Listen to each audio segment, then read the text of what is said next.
AI, and I'm going to put a bold statement out there, in the next 12, 18, 24 months will fully take over. So for small business owners to sit there and think that it's not going to take over and they're just going to sit back and be like, this thing's going to blow over, it's not.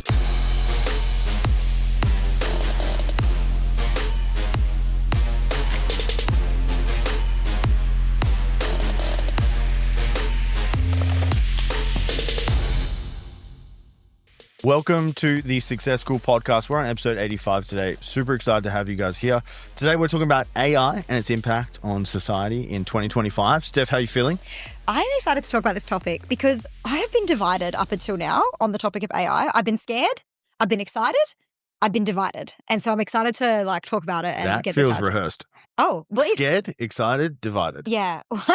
Feels like I should be in a music video. Yeah, but, that was like infomercial music video. It wasn't rehearsed. It was genuine. I'm excited to talk about it. How are you? Good. I'm pumped. Personal update. We had our best month ever in January and it was very hard. Woo! That is my personal update. It was balls to the wall for the team. We were working super hard. Working like And although I did love the impact we had on all the clients we brought on and how our bank account looks, I really did love that. But it was like, for a little bit, it felt like too much and the work-life balance was destroyed. Yes. So I kind of thought to myself, is it worth it?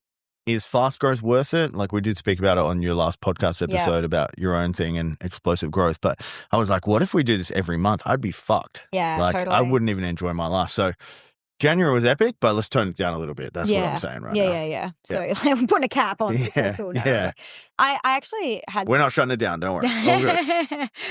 A couple of our clients have also experienced something similar this last few weeks. I would call it being a victim of your own success. And so, there is a sacrifice to having fast growth and having a lot of clients on at once. It's very exciting and it's usually what we want. And then you get it and you're like, oh shit, is it what I want? I don't know.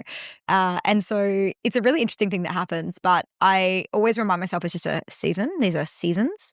January is our big season for our company. And next year we'll look at doing it differently and better. My update, kind of on the back of that, is on boundaries. Bit of a different take on boundaries though. And it's about saying no. One of the tasks on my to-do list that was on there twice this week was actually about saying no to a speaking gig that was coming up. And I find it very hard to say no to things like that because every time I've spoken, we've had big impact, got new clients, and it's been good for business.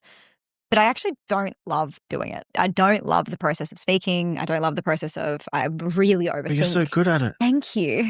I really overthink the process of creating presentations and I get really nervous. It's very destabilizing for my nervous system.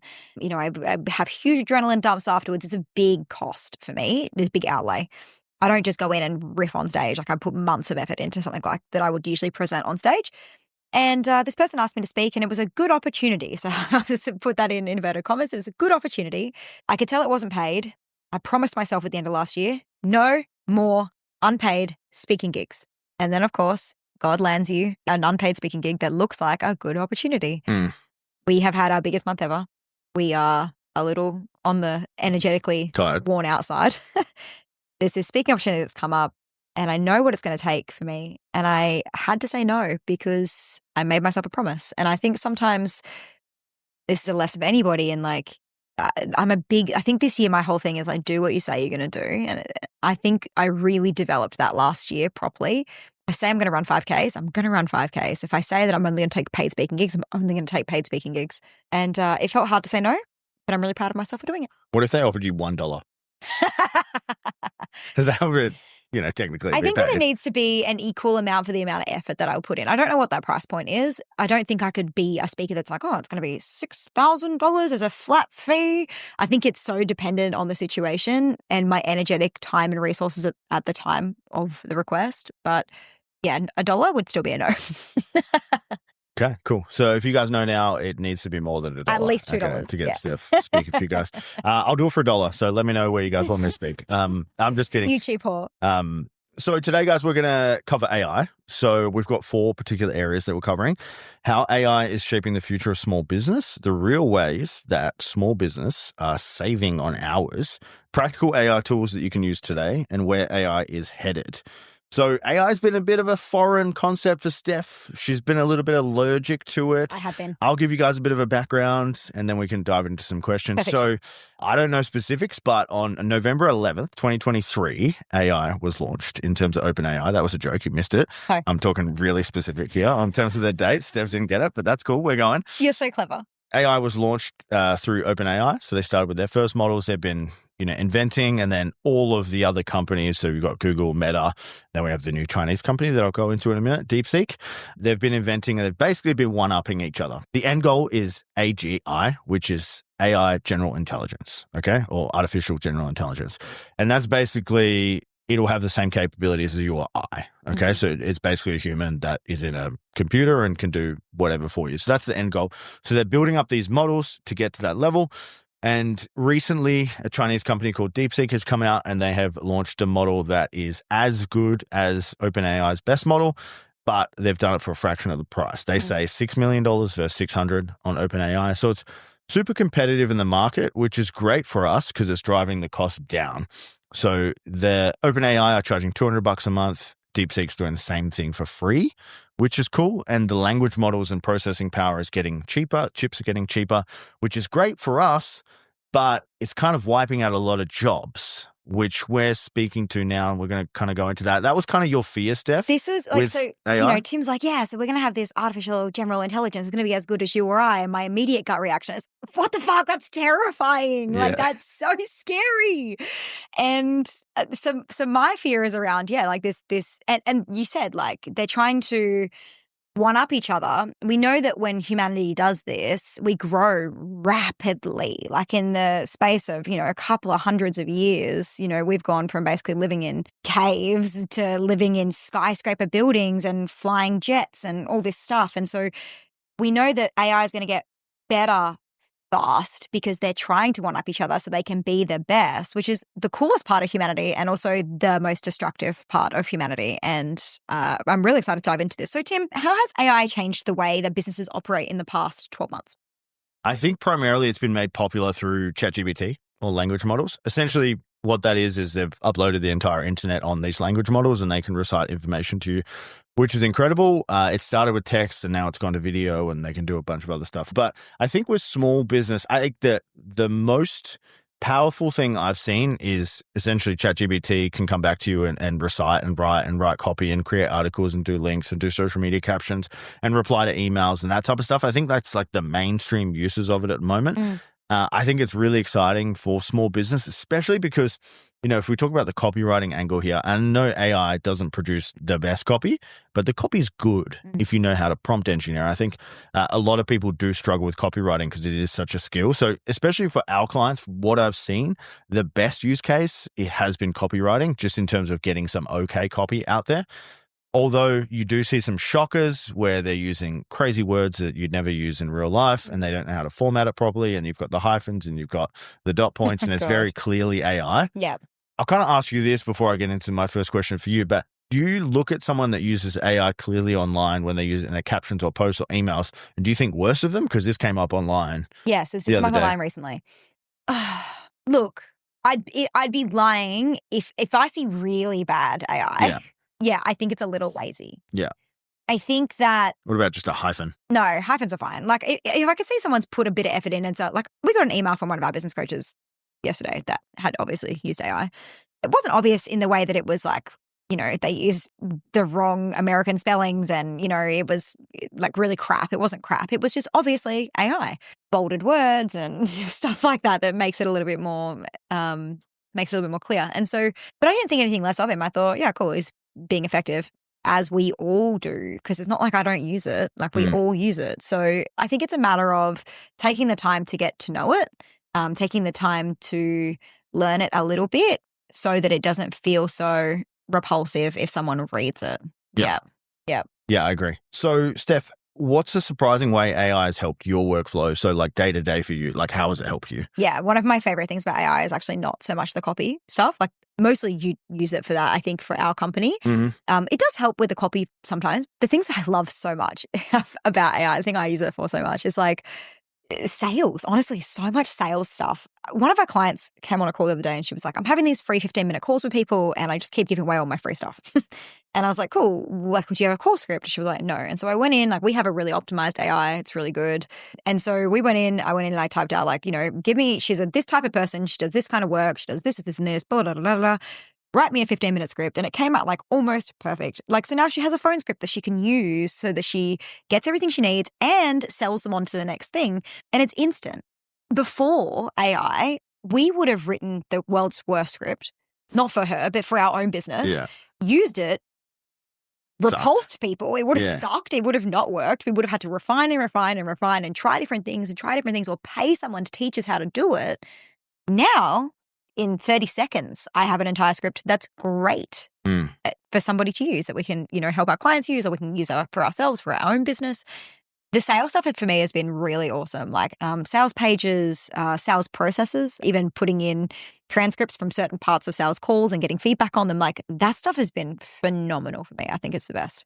How have you got it to work better for you? So in terms of like prompting it. Totally. So a couple of ways. One, you built me a really good chat prompt, which which we have given to our clients is how to basically build it so that it knows everything about you, your offers, your course, your background, all that sort of stuff, your ideal client, their pain points, all those things. Two, you have to know who you want to model stuff from. So, for example, if you're doing sales stuff, you may want to model from one of the best sellers in the world. If you're doing mindset stuff, you might want to model off of Tony Robbins. So it's like getting AI to think through the lens of somebody who's a big deal is the easiest. Like, I've personally found it to be the easiest way. So, for example, if I wanted to like write a presentation that was about judgment, as an example, and I wanted to write it through the lens of Tony Robbins, I would say, hey, write me a 15-minute presentation for this type of person on judgment through the lens of Tony Robbins. What would he say? And it just spits out. And it's like very good, very, very good. And obviously then you change it, you put it into your own words, you put your own, things in that that you teach because you're an expert at what you do, and you don't want to copy just Tony Robbins because it's never going to work for you at the end of the day. But yeah, that's the way that I mostly use it. And I want to be really clear. I've not been anti-AI, but I've been slow to AI. So this conversation today for me is like, I am only really just dipping my toes in to this world at the moment. But you are like, I'm in full send. You're all the way in. So Tim, what is the biggest misconception that small business owners have around AI? I think there is a bit of a fear around it, like you've alluded to. And I think that people are ignorant to how fast it is taking over. I think that AI, and I'm going to put a bold statement out there, in the next 12, 18, 24 months will fully take over all virtual assistants. I think they're going to take over replying to emails. I think it's going to take over content creation. I think it's going to be calling people, like literally voice conversations with people. We've seen it. We've seen the voice conversations, and guys, oh my fucking God, it's actually crazy. Like, I would never have known that it was AI. It's wild. So the biggest misconception is people think it sucks. And it is evolving so rapidly, and they've got so many amazing minds. So you got to think about everyone that comes out of college now in America.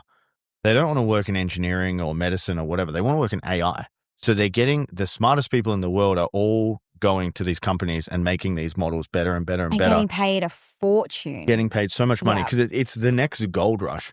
So for small business owners to sit there and think that it's not going to take over and they're just going to sit back and be like, this thing's going to blow over, it's not. You're going to have to get around this, and you're going to have to start using this in your businesses. So when you say takeover, because that's a terrifying word. Yeah, like Skynet, like takeover, like full Terminator mode. They will boss us around. Yeah. Talk to me. Like, what do you mean really by takeover? Like as a small business owner, should I be worried or should I be excited? Tell me about how you're framing that. So example, they're using AI in podcast editing at the moment. So basically we could upload our raw footage into an app and it's going to spit out clips. It's going to split out audio tracks, video tracks, everything's edited. It's going to take out all the words and like one-stop shop, edit your podcast. That's pretty crazy. Yeah, and they've got that for sales calls. They've got that for email. And that's right now they have that. Imagine in 6, 12, 18 months. And once we reach artificial general intelligence, imagine what's going to happen when you've got someone like you or me working in your business 24 hours a day that doesn't sleep. Like with the same or smarter than us. I get it. I hear you. And I think that the thing that I'm gonna be the theory person and you can be the exciting person, because I think this is a good conversation. Yeah, that's amazing. On one hand, phenomenal. And on the other hand, people are they're gonna lose jobs. They're not gonna have, businesses are gonna go under. People will suffer. And are we just gonna end up like to what end? Like, it's all just for profit, right? Yeah. So I think that's where it feels ick. Yeah. It feels like we're just generating these things to just take out the human of interaction and the human of businesses. We're talking about it in the profit, realm. Archetype or metric of it. But think about in the medical. Mm-hmm. They're putting AI in curing cancer. Yep. They're talking about creating vaccines with whatever vaccines now that can cure cancer custom to your genome, to your DNA, to all the other things. So we're focusing on the bad aspects, and a few people are going to lose their jobs, or a lot of people. But that's why we have governments and we pay them big money. They're going to pay us. There's going to be jobs and things. They're going to replace all the bad shit as well. Yeah. Obviously, they're going to replace jobs, and people are going to have to upskill and get better and use it and work out how to use it in the business. But there are so many amazing applications for AI that are going to be outside of, Sally losing her job or having to pivot their business. Okay. So what industries are going to be the most disrupted by AI? I think anything in the creative sphere is going to be severely disrupted from AI. So I think like photo design, graphic design, website design, marketing, copywriting, email, social media. Will there still be a need for human placement within those things? I think the best of the best will be fine, and they're going to be able to use this stuff to their advantage for their businesses as well. But like, you could use AI, but like also there is only a small amount of people that are adopting this stuff because like you said, a lot of people are like, fuck AI, I'm not going to use that. Yeah. But eventually, like in enough years, it's going to be undeniable that it's great. I think it's going to be out there and being used for 3, 4, 5, 6, 7 years before it's common adoption that it's out there. Yeah. Because there are the fearmongers that are like, I'm not doing this shit. And I think that a lot of people can get ahead. Like, so with that in mind, the people who are in the creative space, we have creative clients. We have quite a few of them, actually, people who are in website design, agency businesses, all these sorts of things. Because it is going to be probably 6 or 7 years before it becomes mainstream, before everyone's like, oh, well, like crypto, before it becomes mainstream. Do you think like that the earliest adopters, so let's say if we have a client who does website design now and she starts using the AI to really like speed up their process, their, finalization on delivery, their onboarding, whatever, that they'll almost be able to cash in for the next 5 to 6 years and get really far ahead of all of their competitors. Yeah. Yeah. Okay, cool. 100%. Yeah. With that in mind, then how can small businesses stay ahead of the curve? Without going into a full-time job, I think you need to be keeping up to date with what's getting released. So subscribing to AI YouTube channels, watching clips, changing your algorithm on TikTok, Instagram, Facebook, whatever it is, to AI news so you know what's coming up. Because companies are inventing these tools that you can use, like I said, with the podcasting or the video or the email or whatever it is. They're inventing this stuff all the time, but you just don't hear about it in your little algorithm or whatever's going on for you. Therefore, you can't use it. So a lot of the time in Success School, sometimes when I mention a tool, that's the first time our clients have heard about this tool, but I'm hearing about it because I have all this stuff in my algorithm and I'm super into it. So I guess you could say we're ahead of the curve, but you really need to be tuned into where the information is getting released and what is getting released and what will be a benefit to you. And just testing this stuff, just using it in your day-to-day. I would say, guys, and if you're listening to this and you're feeling a little scared, I just want to be really clear. We don't think that we're not going to be disrupted by this either. Like, we think the coaching industry is going to be heavily disrupted by AI.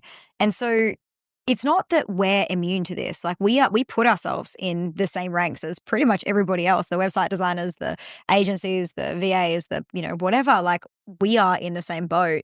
But what we're choosing to do is stay ahead. What we're choosing to do is to educate our clients. What we're choosing to do is to harness the power of AI to help like everybody right now. And then as things progress and things change over the next few years, we get to make new decisions. And so I think that don't be scared into inaction. Don't be scared like, oh my God, it's going to stop everything up, so I may as well just shut down now.